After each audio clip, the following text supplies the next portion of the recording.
magagawa sa akin yun, di ba?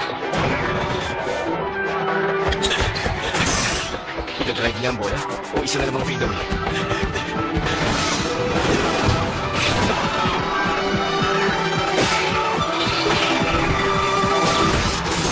May coordination siya kay Tetsuya!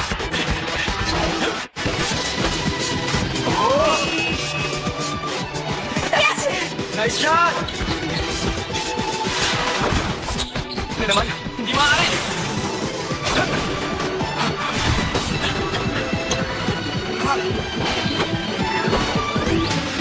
Ayos! 3 points!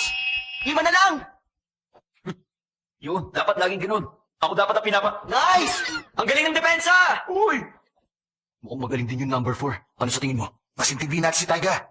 Siya at si Tetsuya. Mukhang nagkaroon na ng passing technique sa isa't isa. Nagsimula na rin mamasa ng bola si Taiga maliban sa pagtanggap ng bola. Yun ba ang